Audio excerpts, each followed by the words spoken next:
வணக்கம்.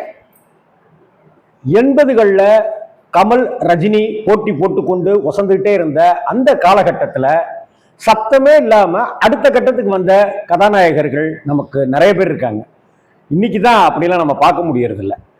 கமலஹாசன் படம் ஓடிட்டு இருக்கும், அதே போல ரஜினிகாந்த் படம் ஓடிட்டு இருக்கும். அதே காலகட்டத்தில் தீபாவளிக்கோ பொங்கலுக்கோ ஏப்ரல் 14 தமிழ் புத்தாண்டுக்கோ ஏன் ஜனவரி 26 குடியரசு தினத்துக்கோ கூட அப்படி படங்கள் வரும். அது யார் யார் படங்கள் அப்படின்னு பார்த்தீங்கன்னா, விஜயகாந்த் சார் படம் வரும், மோகன் நடித்த படம் வரும், அதுக்கப்புறம் பிரபு நடித்த படம் வரும், கார்த்திக் நடித்த படம் வரும், ஏன் முரளி நடித்த படங்கள் வரும், சத்யராஜ் படங்கள் வரும்.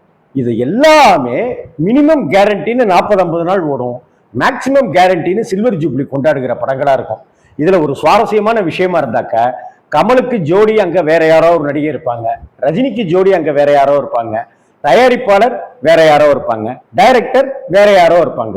ஆனா கமல் படம், ரஜினி படம், கார்த்திக் படம், விஜயகாந்த் படம், பிரபு படம், சத்யராஜ் படம், முரளி படம், இப்படி யார் படமாக இருந்தாலும் ஒருத்தருடைய பேர் கண்டிப்பா வந்தது. அதுதான் 80களுடைய முக்கியமான விஷயமா நான் ஃபீல் பண்ணிட்டே இருப்பேன், நண்பர்கள் கிட்ட சொல்லியிருப்பேன்.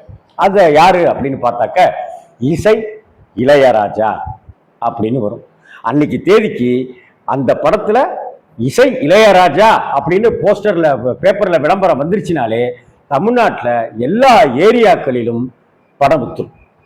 அதுல கமல் நடிச்சிருந்தா கூடுதலா வித்துரும், ரஜினி நடிச்சிருந்தா இன்னும் கூடுதலா வித்துரும், ஏன் ராமராஜன் நடிச்சிருக்காரு அப்படின்னாலே அந்த ஏரியா ஃபுல்லா வித்துரும். இன்னும் சொல்ல போனா கமல் ரஜினி சம்பாதித்து கொடுத்த பணம் தமிழ் சினிமாவில் எவ்வளவோ அதை விட அதிகமாகத்தான் நம்ம ராமராஜனை நம்ம பார்க்கணும். ஏன்னா கமலுக்கு சம்பளம் சில பல லட்சங்கள் அன்னைக்கே, இன்னைக்கு கோடிகள், அன்னைக்கு ரஜினிக்கே அன்னைக்கு பல லட்சங்கள், இன்னைக்கு பல கோடிகள் அப்படின்ட்டுலாம் வந்துருச்சு இல்லையா? அப்ப ரஜினியை வைத்து படம் பண்றதுங்கிறது அதிக செலவு, கமலஹாசனை வைத்து படம் பண்றதுங்கிறது அதிக செலவு. ஆனா 18 லட்சம் ரூபாய்க்குள்ளார எடுத்த கரகாட்டக்காரன் 380 நாள் தாண்டி ஓடி இருக்கு அப்படின்னா ரிப்பீட்டட் ஆடியன்ஸ். அது இளையராஜா செய்த மேஜிக் பாடல்கள், அதுதான் முக்கிய காரணம். படத்தை ஒரு காதல் படமாகவும் பார்க்கலாம், ஒரு ஃபேமிலி சப்ஜெக்டாகவும் பார்க்கலாம், ஒரு காமெடியாகவும் பார்க்கலாம். அந்த படத்தை இது மாதிரி வந்த படங்கள் நிறையவே அந்த காலகட்டத்தில் வந்தது. ஏவிஎம் மாதிரியான கம்பெனிகள் படம் தயாரிச்சுட்டு இருந்தாங்க, ரோஜா கம்பெனிஸ் மாதிரியானவங்க வந்துட்டு இருந்தாங்க, ஏன் சத்யஜோதி பிலிம்ஸா இருக்கட்டும், சத்யா மூவிஸா இருக்கட்டும்னு அந்த காலங்கள் எல்லாமே மறக்கவே முடியாத காலங்கள். போட்ட முதலுக்கு மோசம் இல்லைன்னு சொல்லுவோம் இல்லையா, முதலுக்கு மோசம் இருக்கக்கூடாதுன்னு.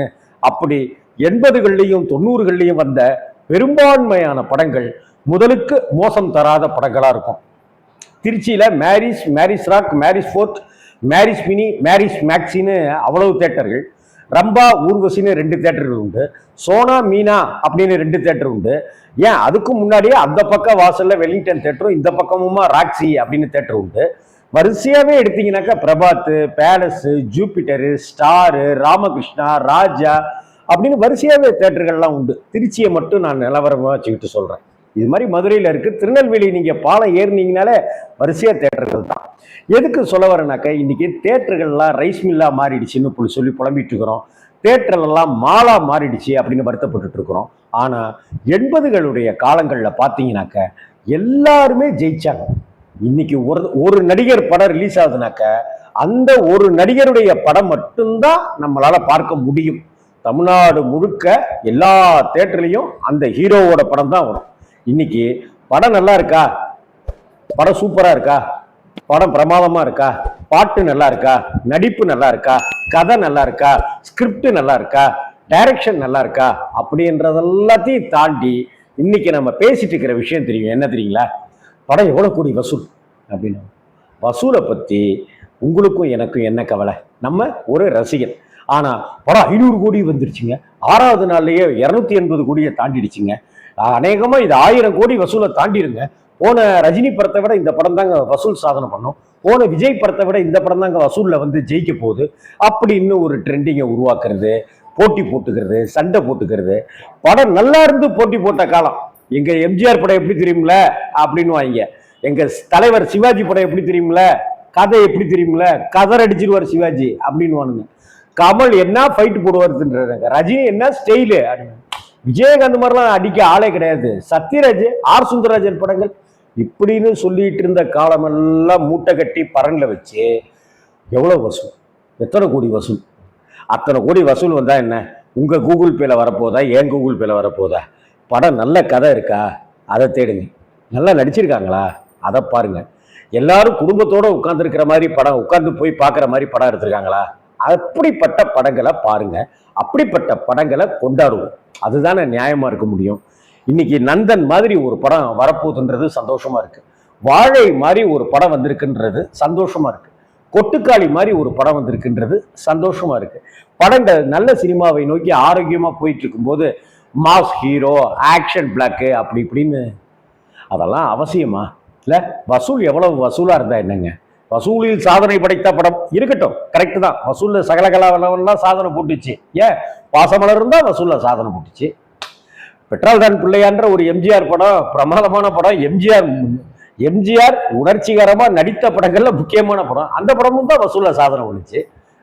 வித்தியாசமா ஃபைட்டே ரொம்ப பண்ணாம விஜயகாந்த் ரொம்ப மௌன சாமியாரா இருந்து நடிச்ச வைதேகி காத்திருந்தால விடவா ஒரு சூப்பர் ஹிட் படம் விஜயகாந்த் சாருக்கு கிடைச்சிட முடியும் சொல்லுங்க.